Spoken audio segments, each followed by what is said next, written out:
सध्याच्या राजकारणात सध्या घडणाऱ्या प्रत्येक घडामोडीचा केंद्रातील सत्ता समीकरणाशी संबंध जोडला जातोय। उद्धव ठाकरेंच्या शिवसेनेतील 6 खासदारांनी एकनाथ शिंदेंच्या शिवसेनेत प्रवेश केल्यानंतर राज्याच्या राजकारणात ऑपरेशन टायगरची चर्चा रंगली। आता त्याच धर्तीवर ऑपरेशन तुतारीची चर्चा सुरू झाली आहे। शरद पवारांच्या राष्ट्रवादी काँग्रेस पक्षातील काही खासदार अस्वस्थ असून त्यांच्यावर सत्ताधारी पक्षाकडून दबाव असल्याचा दावा काँग्रेसचे ज्येष्ठ नेते आणि माजी मुख्यमंत्री पृथ्वीराज चव्हाण यांनी केलाय। दुसरीकडे केंद्र सरकारच्या संभाव्य मंत्रिमंडळ विस्तारात अजित पवारांच्या राष्ट्रवादीला 2 मंत्रिपदे मिळू शकतात अशीही जोरदार चर्चा आहे। त्यामुळे महाराष्ट्रातील राजकीय समीकरणे नेमकी कोणत्या दिशेने जात आहेत हा प्रश्न पुन्हा एकदा चर्चेत आलाय। याबद्दल सविस्तर माहिती घेऊया या व्हिडिओत। नमस्कार, मी श्वेता, तुम्ही पाहताय आझाद मराठी। मंडळी, पृथ्वीराज चव्हाण यांनी केलेल्या दाव्यामुळे या चर्चेला अधिक बळ मिळाले। त्यांच्या म्हणण्यानुसार शरद पवारांच्या पक्षातील 5 ते 6 लोकसभा खासदार सध्या अस्वस्थ आहेत आणि त्यांच्यावर केंद्रातील सत्ताधाऱ्यांकडून मोठा दबाव आहे।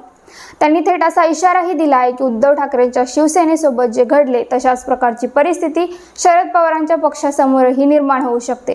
विरोधी पक्ष कमकुवत करण्यासाठी सातत्याने प्रयत्न सुरू असल्याचा आरोपही त्यांनी केला। या चर्चेला आणखी हवा मिळाली ती राष्ट्रवादी काँग्रेस शरद पवारांचे खासदार अमोल कोल्हेंच्या वक्तव्यामुळे। महायुतीकडून प्रस्ताव आला तर त्यावर विचार करू असे त्यांनी म्हटल्याचे वृत्त समोर आल्यानंतर ऑपरेशन तुतारीच्या चर्चांनी वेग घेतला। जरी पक्षाकडून अधिकृतपणे कोणतीही भूमिका स्पष्ट करण्यात आलेली नसली तरी या चर्चांमुळे राजकीय वातावरण तापले आहे। याच वेळी केंद्रातील मंत्रिमंडळ विस्ताराच्या शक्यतेने या चर्चेला वेगळेच वळण दिले आहे। उत्तर प्रदेश आणि पंजाब सारख्या महत्त्वाच्या राज्यांच्या विधानसभा निवडणुकांपूर्वी पंतप्रधान नरेंद्र मोदी मंत्रिमंडळात फेरबदल करू शकतात अशी चर्चा राजकीय वर्तुळात सुरू आहे। या संभाव्य विस्तारात अजित पवार यांच्या राष्ट्रवादी काँग्रेसला 1 कॅबिनेट मंत्रिपद किंवा 2 राज्यमंत्रीपदे मिळू शकतात अशी शक्यता व्यक्त केली जाते। जर हा विस्तार झाला तर सर्वात मोठा प्रश्न असेल तो मंत्रिपद कुणाला मिळणार।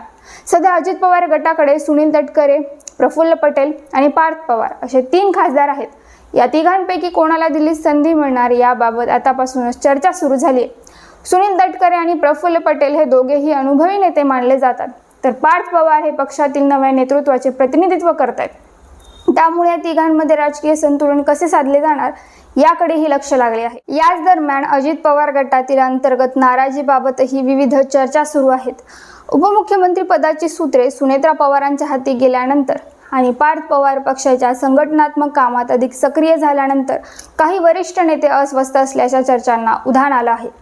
मात्र याबाबत कोणत्याही नेत्याने अधिकृत भूमिका घेतलेली नाही। तरीही राजकीय वर्तुळात या घडामोडींवर बारकाईने लक्ष ठेवलं जात आहे। गेल्या काही दिवसांपासून आणखी एक चर्चा सातत्याने समोर येते। शरद पवार आणि अजित पवारांच्या राष्ट्रवादीचे भविष्यात विलीनीकरण होऊ शकते अशी शक्यता विविध राजकीय सूत्रांकडून व्यक्त केली जाते।